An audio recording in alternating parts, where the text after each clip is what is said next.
خب دوستان اینجا دروازه توپکپی است که قدیس رومان است که سلطان چخلکتیف از اینجا وارد شده است و اون طرف جایی که مسجدی که یک منورگی هست اونجا ادیرنه کپی میگن که درآمدی که از طرف شهر ادیرنه اونجا می آمدن و سلطان محمد وقتی که شهر رو محاصره کرد بین این دروازه و بین اون دروازه 3 توپ شاهی کلانه که اون رو توپ شاهی میگفتند و دروازه‌اش از 8 متر تا 12 متر بود. ما واسه اون رو خواهیم کرد برای شما. همینجا گذاشت و شروع کردن به هجوم کردن شهر.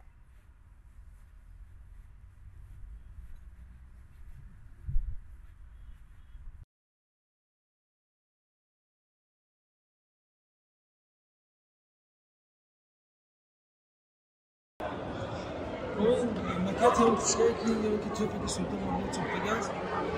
انجینرش که از شهروندای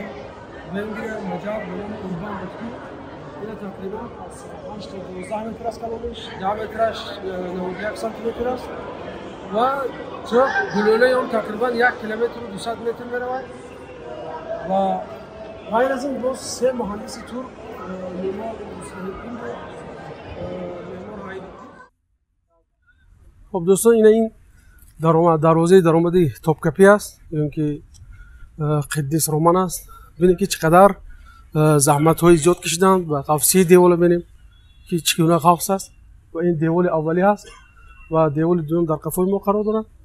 و اینجا اگر ببینیم دوستان چیزی که ما تقریبا شاید در 10 ثانیه طی میکنیم یا در 15 ثانیه طی میکنیم سلطان محمد فاتح برای اینکه اینجا رو فتح کند تقریبا 53 روز زحمت کشید 53 روز تلاش کردند و هزارها شهید دادند تا اینکه این شهر فتح شود و مژده پیامبر صلی الله علیه و آله جامعه عملی خود را پوشد و روز سه شنبه 29 می سلطان محض از همین دروازه وارد شهر می شود و فتح خود را اعلام میکند. خب دوستان این هیکل ینیچرها است که یکی از شعرهای سلطان‌ها حساب میشن. لباسشون خیلی لباس است، لباس تقلیدیشون است که چند صد سالها اروپا با شنیدن اینها به لرزه می‌درآمد و اینها شعر بچه‌های سلطان محمد فاتح بودند که با یک قهرمانی، جسارت و فدایی این شهر را فتح کردند.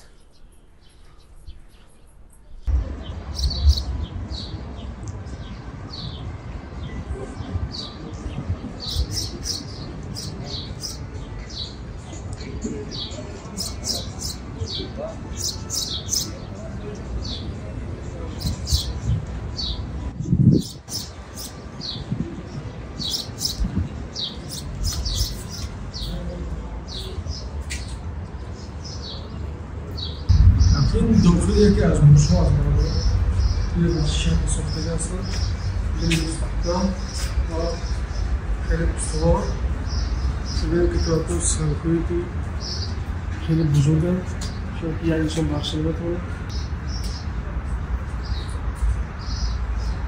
این تریزا شده